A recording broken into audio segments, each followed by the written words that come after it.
വളരെ സീരിയസ് ആയി നമ്മുടെ ഈ ബിസിനസ് അവസരം ഏറ്റെടുത്ത് ചെയ്യുന്നു. എന്നെ ഈ അവസരം പരിചയപ്പെടുത്തിയത് എന്റെ നൈബർ കൂടിയായ ജയശ്രീ മേഡമാണ്. മാഡത്തിനോടുള്ള സ്നേഹവും നന്ദിയും ഈ ഒരു അവസരത്തിൽ അറിയിക്കുന്നു.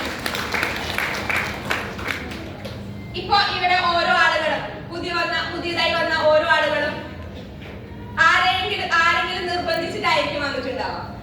സ്വന്തം ഇഷ്ടത്തിന് വന്ന ആളുകൾ ഉണ്ടാവില്ല, ചുരുക്കായിരിക്കും.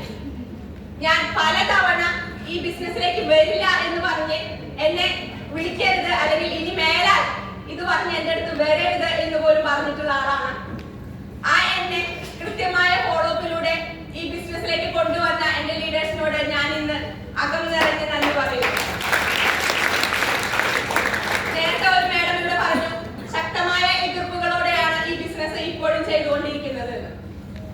അതുപോലെ പല എതിർപ്പുകളും നേരിട്ടുകൊണ്ട് തന്നെയാണ് ഈ ബിസിനസ്സിലേക്ക് കടന്നു വന്നത്, ഏറ്റെടുത്ത് ചെയ്തതും. ഇന്ന് അന്ന് എതിർത്ത ആളുകളെല്ലാം അഭിനന്ദനങ്ങൾ കൊണ്ട് എന്നെ മൂടുകയാണ്.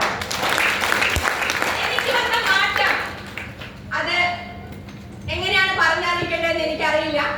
അതുപോലെ ഒരു മാറ്റത്തിലേക്ക് ഞാൻ എത്തി എന്ന് അവർക്ക് മനസ്സിലായതുകൊണ്ടാണ് അവരിന്ന് എന്റെ കൂടെ നിൽക്കുന്നത്.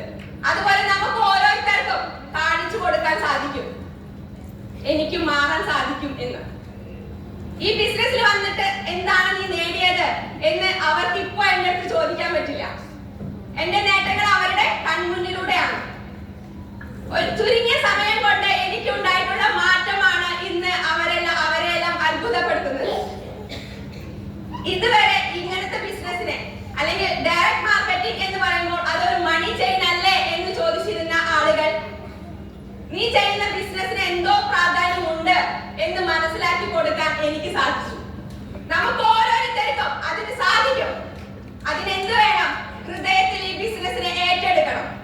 ഈ ബിസിനസ് എന്റെ വിജയത്തിന് വേണ്ടിയാണ്, മറ്റുള്ളവർക്ക് കാണിക്കാൻ വേണ്ടിയല്ല, എന്റെ വിജയത്തിന് വേണ്ടിയാണ് എന്ന് ഞാൻ ഉറച്ചു തീരുമാനിച്ചാൽ എനിക്ക് സാധിക്കും. നമ്മളിവിടെ പുതുവർഷം അല്ലേ, നമ്മളെല്ലാവരും ഹാപ്പി ന്യൂ ഇയർ പറയുന്നുണ്ട്. ഈ ന്യൂ ഇയർ എന്ന് പറയുമ്പോൾ എന്താണ്? ഒരു വർഷം കഴിഞ്ഞു പോയി എന്നുള്ളതാണ്. നമ്മുടെ ഓരോരുത്തരുടെയും ജീവിതത്തിൽ അല്ലെങ്കിൽ നമ്മുടെ ഒരു വയസ്സ് കൂടിപ്പോയി എന്നുള്ളതാണ്. ഒരു വയസ്സ് കഴിഞ്ഞു നമുക്ക് അല്ലെ? അപ്പൊ നമ്മുടെ ജീവിതത്തിലെ ഓരോ വർഷങ്ങൾ പൊഴിഞ്ഞു പോയിക്കൊണ്ടിരിക്കുകയാണ്. ഈ ഒരു വർഷം കൊണ്ട് എനിക്ക് എന്ത് നേടാൻ കഴിയും എന്നുള്ളത്, എനിക്ക് എന്ത് കാണിച്ചു കൊടുക്കാൻ കഴിയും എന്നുള്ളത് നമ്മൾ ഇവിടെ നിന്ന് തീരുമാനിക്കാം. അങ്ങനെ നമുക്ക് ശക്തമായിട്ട് മുന്നോട്ട് പോവാം. ഞാൻ ഇന്ന് വളരെ ശക്തമായ ഒരു ടീമിനെ നയിച്ചുകൊണ്ട് മുന്നോട്ട് പോവാണ്. ചെറുതും വലുതുമായ വരുമാനം അവർക്ക് വാങ്ങിക്കൊടുത്തുകൊണ്ട് ഞാൻ എന്റെ ജീവിതത്തിൽ ഒരിക്കൽ പോലും കാണാത്ത